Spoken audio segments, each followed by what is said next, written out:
So we're left with this dilemma. You've got the H. pylori here and you got Laetrile there. So what is scientific debate and what is medical misinformation? Dr. Jonathan Bakhtari. You can see it. I mean, it's crystal clear. I think it's going to really revolutionize things. Which is a big game changer.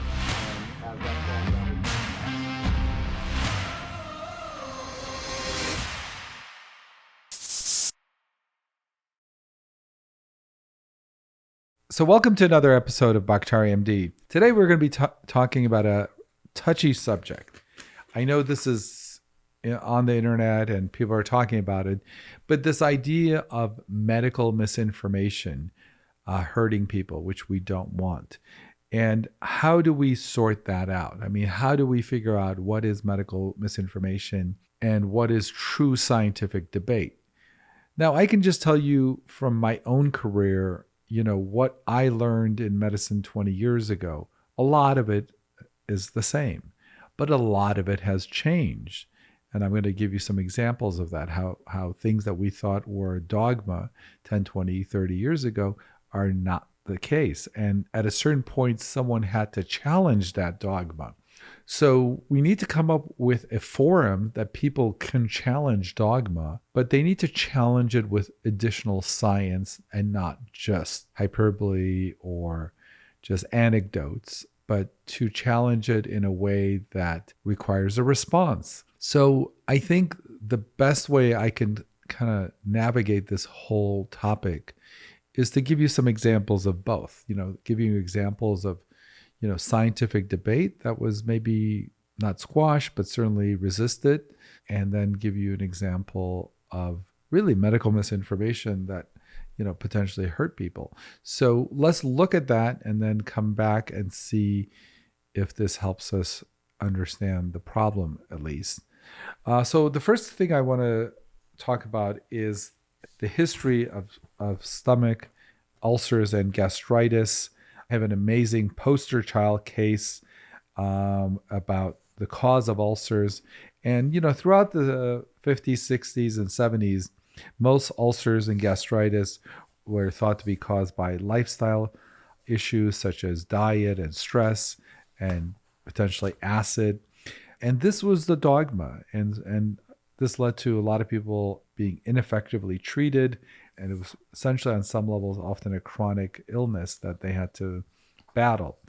And back in 1982, two doctors, Barry Marshall and Robin Warren, looked at the tissues of people with gastritis and ulcers and noticed that there was almost always a bacteria growing in it. That bacteria later became called Helicobacter pylori, but at that time, it was not identified. Their findings occurred in 1982. That's when they reported it. And to be frank, it wasn't well received. It didn't fit with the dogma of the day. There was a feeling that the stomach had so much acid. How could any bacteria survive? And it was pretty much poo-pooed. And they were really, really stuck because they had really no way to prove it any further. And both of them were not allowed to do human experiments because this was such a far-fetched idea to exposing humans to this bacteria. And so they were really stuck. And so what happened was that Dr. Marshall finally took matters into his own hand and ingested H. pylori, which he got from the gut of a sick patient, essentially put it in a broth and drank it. A few days later, he developed nausea and vomiting and fatigue, and a biopsy done of his stomach was able to culture out H. pylori, proving that the bug was actually causing his symptoms. And this sort of helped turn the ship around, but it was a very slow ship. So the first report was in 1982, and in 1994, the National Institute of Health Consensus Development Conference formally recognized H. pylori as the link causing ulcers. 1996, the FDA approved the first antibiotic therapy for the ulcer. In 1997, the CDC launched a national campaign to educate healthcare workers about the association of H. pylori and ulcers. And it wasn't until 2005 when Dr. Marshall and Dr. Warren won the Nobel Prize for their finding of H. pylori as the causative agent in ulcers, gastritis, and maybe even stomach cancer. So the question really is, why did it take that long? And I think, in medicine, dogmas form. And when you come up with an idea that's against dogma, there's, human nature being what it is, there's resistance. And, obviously it would have been much better if they were able to present their evidence and move forward and start treating people in the 80s and not let people suffer, but it is what it is. So that's a really great example of, scientific debate not being squashed, but not being welcome, because people were already entrenched and they had their own idea of what a certain disease is, how it should be treated, and don't rock the boat. So that's very disconcerting, because that kind of approach could theoretically hurt all of us, because that's not the only example. There's many, many other examples of things we do today that we're crazy to do, 10, 20 years ago. And at some point, somebody had to bring that up and challenge it. And I think, do we really, really want to put people like Dr. Marshall in a situation where their thesis is so resisted that they have to resort to, doing something like they did? So we want people to challenge dogma in a scientific way, not with anecdotes, not with just hyperbole, but we want people to challenge the status quo with more science. And I think that's going to be the theme of this conversation, in the sense that there's nothing wrong with challenging the dogma. But I think the way to challenge it is to come up with science to challenge it. As many of you know, my favorite quote that I've said in other videos is, the plural of a lot of anecdotes is not data. So instead of coming up with anecdotes and saying, hey, I took this and currently, and I didn't get COVID, so you should take it too, is not the right way to go. I think, doing randomized double-blinded studies and bringing more science to the situation is the way to go. So I just want to pause and just tell you that these kind of conversations that we have on this video and other videos are done where we try to be balanced. We try to break down the issues in a fair way where both sides are presented correctly. That I think is pretty rare. And if you like what we do here, if you like how we are granular but fair to both sides and give you a balanced perspective, so you know what the facts are and you know how to incorporate it into your thinking, please like and subscribe so we can give you even more of these videos and break things down for you and give you both sides of the debate like we are doing here today. So now that we've covered sort of what happens when scientific debate is squashed, let's talk about when medical misinformation is put out and the damage that can do. One of the interesting things that I've noticed in my career is there have been some fads that have come and gone. And this particular fad was to treat cancer. And I think it really took off in the 60s. And really, I became familiar with it in the 80s when I was starting my career, and into the 90s. And that was a substance called Laetrile. Laetrile was a substance that was gotten from from apricot seeds and other fruits and nuts seeds. And what was interesting about Laetrile is one of the byproducts of taking Laetrile was cyanide. And so it really became fashionable to think that Laetrile was an alternative to cancer therapy that would cure cancers. And what happened was a lot of the data that came out looking at studies showed no benefit. But that didn't stop people from touting its benefits and giving hope to, obviously, a lot of people who were really in need of a cure or therapy. Even in the 90s and 80s, clinics popped up, some in Mexico and other places that were Laetrile clinics, and cancer patients from the United States would go down there to get treatment. And there was a desperate effort to get a hold of Laetrile in some patients because they thought that that was the cure that was sort of being withheld from them. Part of that whole picture was, oh, Laetrile's free, it's not produced by big pharma, so nobody has an incentive to really prove that it works, and that there's this big conspiracy to preventing it from getting out because, drug companies want to use really expensive chemotherapy and they don't want you to have this really cheap thing that works so effectively. But what happened is that, unfortunately, a lot of people forgoed getting traditional chemotherapy that may or may not have had some impact. And you may want to correct me on this, but I think Steve McQueen may have gone to Mexico to do this, and it maybe encouraged some of that fad back then. But a lot of other people did too. And the point really is that is medical misinformation, because a lot of people suffered. A lot of people who might have gotten help went there and had their hopes on something that basically was not proven to be effective. So that's how medical misinformation works, because you don't have the science, you simply have hyperbole, you have anecdotes, and people wind up getting hurt. So we're left with this dilemma. You've got the H. pylori here and you got Laetrile there. So what is scientific debate and what is medical misinformation?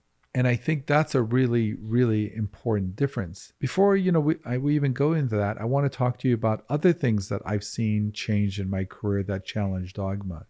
I mean, there was a time, even before my career in the 1970s, where people would if people had blood clots in the leg, they would actually tie off the big vein in their stomach, their inferior vena cava, to prevent blood clots from traveling to their lungs. We don't do that anymore, but at a certain point, that was an optional one.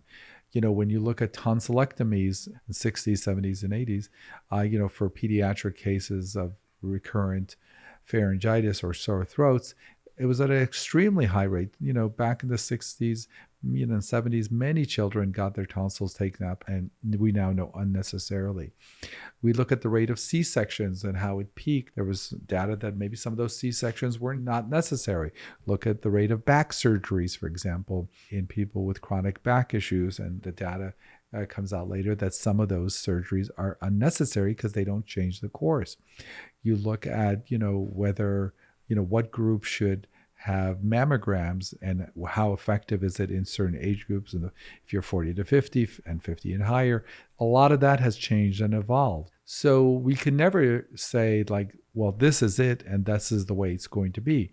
What changes that? Scientific debate and people challenging the current status with more rigorous science. So I think what we need to do is look at this concept of medical misinformation versus scientific debate.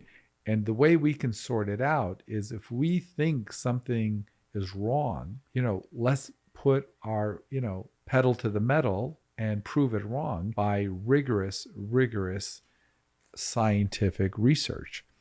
And, I think there's a tendency in human nature to, rely on anecdotes. So, a friend of mine had this and he took that and he's better. Well, unfortunately, a lot of things are self-limiting. Look at the pandemic currently. If you look at, most healthy young people who get the coronavirus, the vast majority of them will recover. 97, 99+% will recover. So let's take, for example, COVID-19 in young people, where there's also in some groups a 99% recovery. It's really hard when you have something that essentially you're going to recover from anyway and say, well, I took vitamin L or, vitamin G or whatever, and I got better in a week or two. Well, if 90% are getting better in a week or two, I'm not sure what that really proves. But that's the problem. And this is where medical misinformation comes from, where we simply look at something which is more than likely going to turn out a certain way anyway, and then try something and then offer that as proof that, you see, it worked. And you hear that all the time on the internet and other places where, a certain person took this and then they recovered from COVID. Well, they were recovering anyway. So the answer for medical misinformation versus scientific debate is to bring scientific data to bear. And at the end of the day, if it works or if it's true, the science will be there, it will be reproducible, and there won't be any doubts usually when the data is there. Almost everything that I have seen in my medical career that there's a raging debate that never goes away is probably because it doesn't work. Because things that work, we eventually get the data for the most part, right? So I don't want to say 100% of the time, but that's really the way it works. At the end of the day, if it works, we get to the bottom. If it doesn't work, sometimes the raging debate. The analogy I like to give when I'm talking to medical students or residents is, you take antibiotics for an example. There's no doctor anywhere in the world that says, I don't believe in antibiotics. Why is it that there is no doctor that doesn't believe in antibiotics? You know why? Because it works. It's only when things don't work long term that there's this controversy. For the most part, we're going to get to the bottom of it. If it works, we're not going to be withholding it. The issue really is when something doesn't work or doesn't really work well or doesn't work well enough that it's significantly different than not taking it. There is the rub, if that makes sense. So I think the last thing I want to talk about is who then is the judge and jury of what is scientific debate and what is, medical misinformation. That's a very touchy subject because even if you're a physician and you have a lot of experience, yeah, that gives you a big advantage, at least in trying to make that separation. I think it becomes harder and harder for someone who's not in the medical world to figure that out. And I think the only other tricky part is to say, well, I'm sure the FDA and the CDC, they have doctors, so I'm sure they've gotten it right. Well, as we saw with H. pylori and as we've seen with some of the other changes that, agencies make, they also evolve as new data comes in. So it's not always that they're wrong necessarily, but they change based on new data coming in. And sometimes they change slow and sometimes they change fast as the new data comes in. But I think the rub is who is going to be judging what is medical misinformation, what is true scientific debate that needs to be had so we can duke it out and, figure out if Laetrile works or doesn't work, or H. pylori does cause stomach gastritis and stomach ulcers. So this is one area where I don't think I have all the answers. I really don't know what is the answer. How do we separate out medical misinformation from true scientific debate, especially if you're not a doctor or in the medical world? If you know how to do it, please leave in the comments below. I really would like to know, how are we going to address this problem? Who is going to judge medical misinformation versus scientific debate? And what's that going to look like? Do you have any ideas? Please leave them in the comment below. Tell me what you think. Am I missing something? Is there a better way to sort this out? Let me know. Thank you for watching. Make sure you like and subscribe if you enjoyed this video. If you have more questions about any of the topics I discussed, or if you have other topics you want me to cover, please leave it in the comments section below. We'll make sure we address it.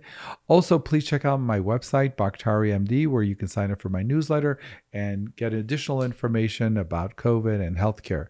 Thank you and be well.